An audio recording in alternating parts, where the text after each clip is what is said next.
Currency को लेकर आपको बताते हैं।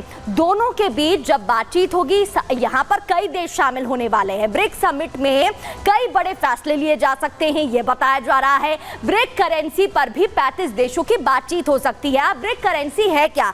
ब्रिक देश नई रिजर्व करेंसी शुरू करना चाहते हैं। क्यों? क्योंकि डॉलर के प्रभुत्व को टक्कर देने के लिए, यानी कि जो डोमिनेशन डॉलर का है उसके प्रभुत्व को टक्कर देने के लिए इसकी बात हो रही है। इसके अलावा डॉलर के दम पर अमेरिका लगातार प्रतिबंध लगाता है। चीन के साथ अमेरिका की ट्रेड वॉर जारी है और रूस पर अमेरिका ने प्रतिबंध लगाया हुआ है। अमेरिका की दादागिरी खत्म करना ही इसका मकसद है और जो छोटे देश है, चाहे ब्राजील की बात हो, उन्हें ऊपर लाना, उनको ग्रो कराना, आर्थिक तौर पर उनका डेवलपमेंट हो। नई करेंसी से अंतरराष्ट्रीय वित्तीय सिस्टम को चुनौती दी जाएगी और ब्रिक्स देशों की आर्थिक ताकत भी बढ़ सकती है, ऐसा भी माना जा रहा है। इस वजह से ब्रिक्स करेंसी को लेकर लगातार बातचीत हो रही है। आपको बता दें कि कई क्षेत्रों में इसमें बातचीत होगी, ना सिर्फ ब्रिक करेंसी को लेकर, बल्कि जिस तरीके से जंग को लेकर लगातार खबरें सामने आ रही हैं अलग अलग देशों के बीच, इसको भी लेकर बातचीत हो सकती है। आगे बढ़ते हुए आपको बताते हैं कि ब्रिक करेंसी का जो असर है वो अलग अलग क्षेत्रों पर कैसे पड़ेगा। सबसे पहले आपको बता देते हैं तेल और गैस पर इसका असर पड़ेगा। इसके अलावा बैंकिंग और फाइनेंस पर भी इसका असर पड़ेगा।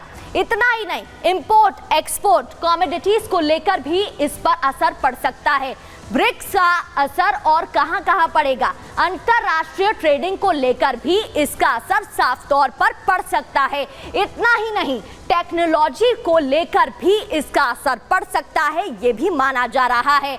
इसके अलावा ट्रेवल एंड टूरिज्म पर भी इसका असर पड़ेगा, यह भी माना जा रहा है। ब्रिक्स करेंसी को लेकर लगातार बात इसलिए भी हो रही है क्योंकि फॉरेन एक्सचेंज मार्केट पर भी इसका असर पड़ सकता है, यानी कि कई क्षेत्रों में इसका असर पड़ेगा, ऐसा माना जा रहा है। तो आपको बता दें कि कई क्षेत्रों को लेकर इस पर बातचीत हो रही है और ब्रिक्स करेंसी का असर इन सभी क्षेत्रों पर पड़ सकता है, क्योंकि इस समिट में कई देश शामिल हैं। ईरान भी इसमें शामिल होने वाला है, लेकिन ईरान अपनी दो बातों को लेकर इस समिट में पहुंचा है। वो दो बातें कौन सी हैं और क्या उम्मीद ईरान को है, कैसे उसे मदद मिल सकती है, आपको इस रिपोर्ट में दिखाते हैं।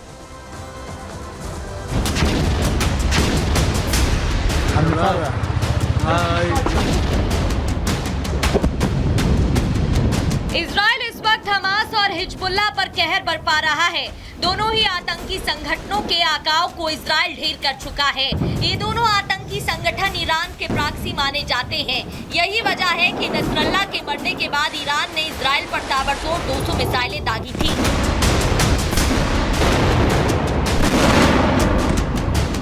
इजराइल पर हमले के बाद से मिडिल ईस्ट में तनाव बढ़ गया है।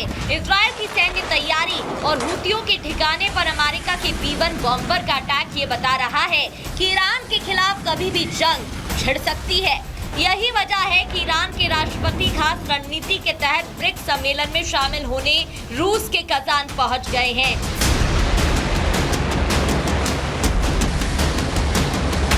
भारत और ईरान के रिश्ते काफी अच्छे हैं। भारत और ईरान के बीच सालों से व्यापारिक रिश्ते भी रहे हैं। अमेरिका के प्रतिबंधों के बाद भी भारत ईरान से ट्रेड कर रहा है।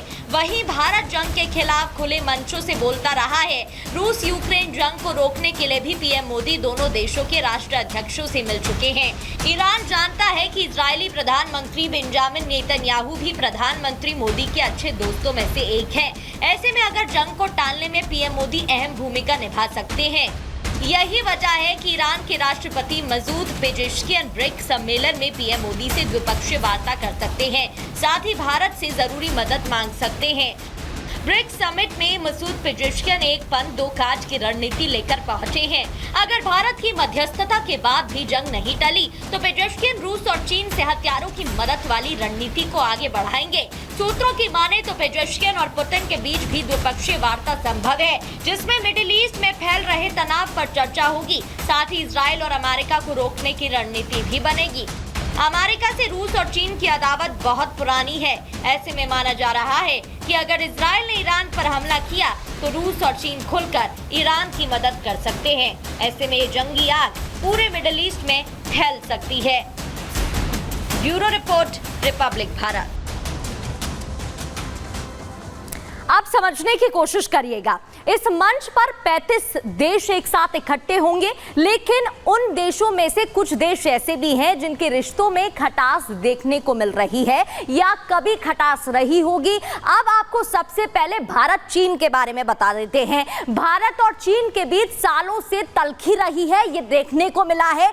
हिंदू महासागर में चीन घुसपैठ कर रहा है और बेल्ट एंड रोड अगर इनिशिएटिव की बात करें तो उसको लेकर भी टकराव की वजह देखने को मिली है दोनों ही देशों के बीच में। हालांकि रूस की एंट्रेंस के बाद, रूस ने जब इनिशिएटिव लिया, उसके बाद दोनों ही देशों के बीच रिश्ते सुधरते नजर आ रहे हैं। आगे बढ़ते हुए यूएई और ईरान की बात कर लेते हैं। ईरान का इजराइल और अमेरिका से तनाव का रिश्ता रहा है। ये लगातार जिस तरीके से जंग में बीच में खबरें सामने आ रही हैं वो बताती हैं यूएई की अमेरिका और इजराइल से नजदीकी है। वहीं दोनों देशों में शिया और सुन्नी की पुरानी दुश्मनी लगातार देखने को मिलती है। आगे बढ़ते हुए अब आपको मिस्र और इथोपिया के बारे में भी बता देते हैं। दरअसल मिस्र और इथोपिया 2011 से आमने सामने हैं। जी हां, ये इसलिए क्योंकि नदी नील पर बनने वाले रेनसा डैम पर विवाद खड़ा हुआ था और इस विवाद को लेकर दोनों ही देश आमने सामने आ गए थे और दोनों के बीच विवाद की स्थिति देखने को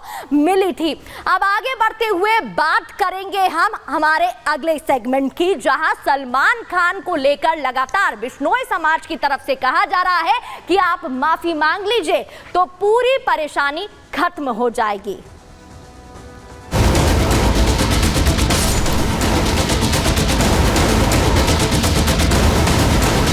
उन्होंने जानबूझ के किया, उनको पता था कि बिश्नोई क्षेत्र है और यहाँ जो है शिकार नहीं करने देते। शिकार नहीं किया तो फिर वो किसने किया?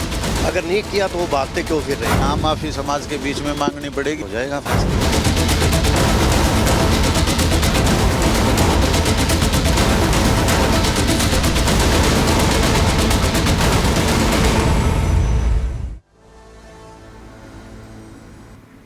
और सलमान खान को सलाह बिश्नोई समाज की तरफ से लगातार दी जा रही है कि आप माफी मांग लीजिए और आप बिश्नोई समाज के उस मंदिर में पहुंच जाइए जिसकी मान्यता काफी सालों से है और आपको माफ कर दिया जाएगा। दूसरी ओर सलमान खान के पिता का कहना है कि सलमान बेगुनाह है। वहीं आपको बता दें कि क्षत्रिय समाज की तरफ से करनी सेना के जो अध्यक्ष हैं शेखावत की तरफ से, राज शेखावत ने ऐलान कर दिया है कि अगर एनकाउंटर किया जाता है बिश्नोई समाज के अध्यक्ष बिश्नोई लॉरेंस बिश्नोई का, तो उन्हें फिर सबसे बड़ा इनाम दिया जाएगा। यानी कि उन्होंने 1,11,11,111 रुपए का इनाम दे दिया है। क्या है पूरा मामला, ये भी आपको विस्तार से बताएंगे और बताएंगे